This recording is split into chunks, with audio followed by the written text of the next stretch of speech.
Oliver, it was another incredible week in late night after CBS canceled The Late Show. We saw this really powerful backlash from late night hosts, both Stephen Colbert and Jon Stewart, both of whom are under the Paramount umbrella, come out and pretty fiercely react to this decision to cancel Stephen Colbert and the entire Late Show franchise.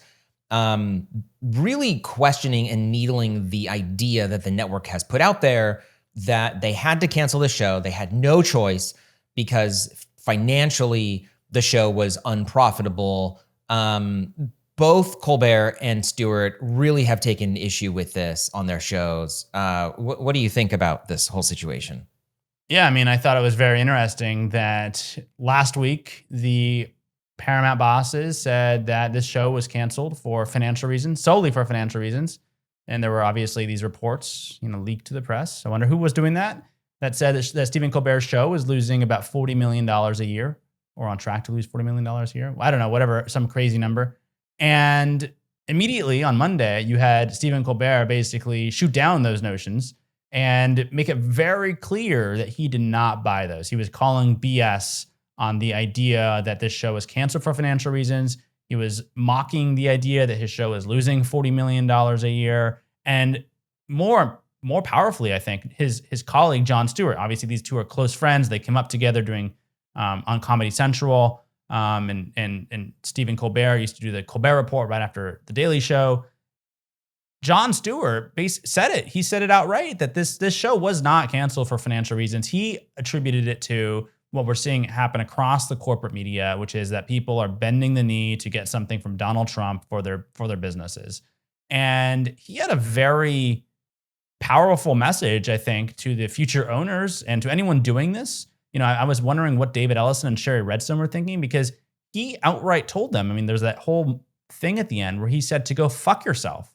And he, I thought, had a very powerful point where he's talked about serving a gruel so flavorless that it's so inoffensive to the president that he basically said that's what they want. The problem with that is, one, it won't work because Donald Trump is the most thin-skinned man on earth, and even Rupert Murdoch has come under his fire. But two, no one wants to watch that. And the entire value of the Paramount property of these creatives is being a little edgy, making content that people actually want to tune in for. And if it's flavorless content, no one wants that. And so you don't have a successful media company. If Jon Stewart is so boring that he never offends anyone, particularly the president, then no one's going to be watching Jon Stewart. If Stephen Colbert is doing that, no one's going to be watching Stephen Colbert. If South Park is super boring and flat, no one wants to watch South Park. The reason people tune in for these shows is because they're entertaining, because they're on the news. They're having commentary on what's happening in our politics. And so I don't know. I was watching that and I was thinking, this is really compelling. He's making a lot of good points. And he's basically talking straight through the camera to David Ellison and saying, this is the right thing to do, morally and from a business standpoint. And if you want to fire me, whatever, do it. I was actually surprised more so by Jon Stewart's response. I expected that he would come out of the gate and clearly have something to say here. Like you said, he and Colbert go way back to when Colbert was a correspondent on The Daily Show before the spinoff of his own. And I expected that, but I was surprised by how they took an entire 30-minute block with no commercials.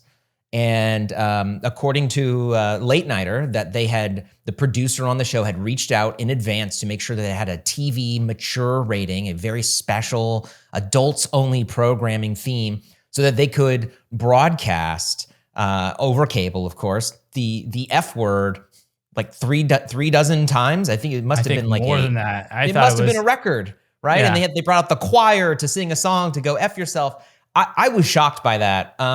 But I think if you were them, this is a moment where you have this incredible bowing down in their view of the corporation to ensure that they can get this Paramount Skydance merger deal across the finish line, which could happen any day now. By the time you're listening to this, this deal may already have been approved. We have heard, Oliver, you've reported that FCC Commissioner Brendan Carr could approve this deal as soon as Friday. So this could be any day now. So this could have sent up a very big signal flare of canceling Colbert, who has been a thorn in Trump's side and loved to poke fun at him. But let's be realistic here. Like Colbert, Jimmy Kimmel, it doesn't matter who you name. These late night hosts, that's been their job for decades, is to poke fun at the news. You have your evening late night news, your local newscast at 11 p.m. It's very serious, but you stay tuned now for a comedian's take on the day, and that's going to involve the president. And when Joe Biden was the president, when Barack Obama was the president, you saw these comedians also make fun of them. Well, those other guys were not shredding democracy. Right, and assaulting all our institutions like on everything, an hourly basis. In so a little here. More difficult to hit them with the same punches, because while they may have made fun, while they maybe had made some mistakes, obviously, no one's saying they didn't. There's a lot to make fun of for everyone. But Donald Trump, he's a particularly unique breed. And we know that he is a media animal and that he has very thin skin. And so someone going on television, even a comedian, and making jokes about the president, mocking, his ankle size, or the color of his complexion, calling him orange. South Park, they were not mocking his ankle size. Let's just say that. Or they were not mocking his ankle size. No, they weren't. They went a little further, I'd say. Really a remarkable premiere to South Park. But this is the sort of thing though that Trump does not. He's not okay with that, right? Trump does not to be like his penis size mocked. No, he does not. And so you have to see this through that lens of, was it really a $40 million hole that CBS needed to patch here? Was there anything else they could have done? They had the Ed Sullivan Theater, which is probably a pretty penny to continue to operate for this show. But you also look at the marketing value of having The Late Show as a franchise with Stephen Colbert. That is a draw of why you need to watch CBS. That is a way that you continue to say, we have top talent on our air. Instead, now you have this new vacuum of what is the Tiffany network anymore? Who's even on there? Why should I even be watching it? Sure, I can watch an NFL game there on Sundays or whatever day that they have rights to it anymore. But what even is their top draw? And obviously you can say ABC has Jimmy Kimmel and they have David Muir. And we don't even see that now with the CBS Evening News with a rotating cast of anchors. And it feels like they have done really everything in their power to, yes, squeeze down the financials here to do more with less in some ways. But at the same time, what is the value proposition now? What are you buying? Who even needs to watch CBS? Yeah, why would I watch CBS? I don't really understand what they're doing. I think they've actually deviated, obviously, significantly from the tradition of CBS, which had Letterman, but also was the home of Edward R. Murrow, the one who stood up to McCarthy. That's the history and legacy of CBS, and now it's the complete opposite. And it's again, sad to see. I don't know. In terms of the books, I'm sure every executive listening to this knows there are 1,000 ways to Sunday to cook those books to make it seem like you're losing $40 million, or a lot of things that can be done. So I want to look at the books. Someone sent us the books. Let us look at them. If he's really losing $40 million, let's see it. I'm very curious how, and if he was losing $40 million, what was George Cheeks, who's the co-CEO of Paramount, what was he doing for the last few years? He was letting the show lose $40 million? That's crazy.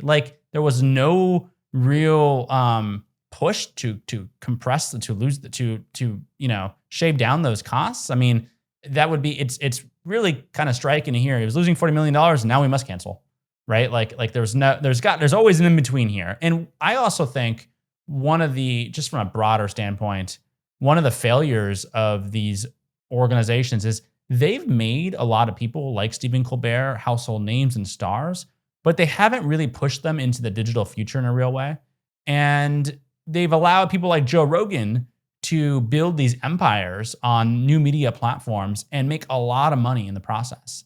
And it is a bit of a failure to adapt from these executives because Stephen Colbert is one of the most recognizable people in the country. He has a loyal following of people who love him.